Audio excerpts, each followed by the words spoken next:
कधी black box जळायलाच आम्ही ऐकलं नव्हतं.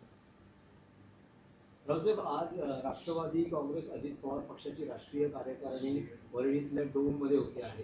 सुनेत्रा पवार यांना राष्ट्रवादी काँग्रेस अजित पवार पक्षाच्या अध्यक्षपदाची जबाबदारी सुपूर्द केली जाईल. आमच्या त्यांना शुभेच्छा आहेत, एवढंच मी सांगू शकतो.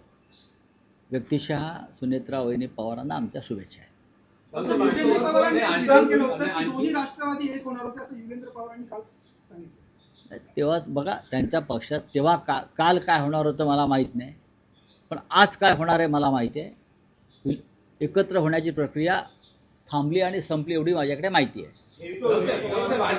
आणि आणि आणि आणि आणि एक लक्षात घ्या, दोन्ही राष्ट्रवादी एकत्र होण्याच्या प्रक्रियेनंतर अजितदादा पवार हे भाजपच्या जाळ्यातून बाहेर पडणार होते. कळलं? मी जे म्हणतोय ते 100% सत्य आहे. अजितदादा भारतीय जनता पक्षाची साथ सोडणार होते. नाही रावसाहेब, तुम्ही म्हणालात की दोन्ही राष्ट्रवादी काँग्रेस एकत्र येण्याची प्रक्रिया आता थांबलेली आहे, संपलेली आहे. त्यामागचं म्हणजे आता कारण नाही, अजित माझ्या माहितीप्रमाणे अजित पवार साहेबांची दादांची इच्छा होती. आता तशी इच्छा असलेलं व्यक्ती अजितदादांच्या आधीच्या पक्षात मला दिसत नाही. स्वतः अजित पवार यांची इच्छा होती. अजित पवारांना भारतीय जनता पक्षाच्या पकडीतून आणि तावडीतून बाहेर पडायचं होतं आणि एकत्र येऊन एका मोठ्या राष्ट्रवादी काँग्रेस पक्षाच्या संदर्भात त्यांच्या काही भूमिका होत्या. हे आता हळूहळू जेव्हा आम्ही माहिती घेतो तेव्हा बाहेर ते, पण त्यांना भाजपच्या पकडीतून बाहेर पडायचं होतं. भाजप हा खोटा आणि ढोंग्यांचा पक्ष आहे. त्यांनी दादांनाही फसवलं,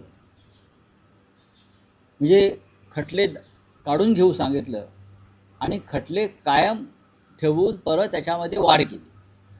साहेब, असं असेल तर अजितदादांचा जो अपघाती मृत्यू आहे तो हे एक कारण असू शकतं. याच्यावर मी अनेकदा बोललेलं आहे ना. आणि आता मी काय सांगतो, हा सदोष मनुष्यवध आहे. त्याच्यामुळे रोहित पवार जे सांगतायत किंवा पवार कुटुंब जे मागणी करतोय किंवा आमच्यासारखे दादांचे चाहते जे मागणी करतायत की VSR कंपनी आणि DGCAवरती गुन्हा दाखल करा, सदोष मनुष्यवधाचा गुन्हा दाखल करा. कोणीतरी जबाबदारी घ्यायला पाहिजे ना. एखादा खून झालेला आहे, कोणीतरी खून केला आहे ना. खून केलेल्या हत्या झालेली आहे.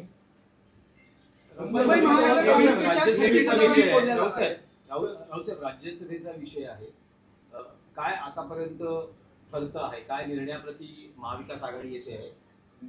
शरदचंद्र पवार हेच उमेदवार असतील की शिवसेना उद्धव बाळासाहेब ठाकरे पक्षाची जी मागणी आहे, दावा आहे, आणि आता काँग्रेसही बाळासाहेब थोरातांचं नाव पुढे करते आहे, तर काय होईल? 3 पक्ष लवकरच एकत्र बसतील आणि निर्णय होईल. एक मात्र नक्की की शरद पवार साहेब ही निवडणूक लढणार आहेत, एवढं मात्र मला माहिती आहे. आता 3 पक्षांचा जो काय विषय आहे तो एकत्र, 3 पक्ष त्याला मान्यता देत आहेत, नाही देत आहेत, अजून काय होत आहे याच्याविषयी मी आत्ता सांगू शकत नाही.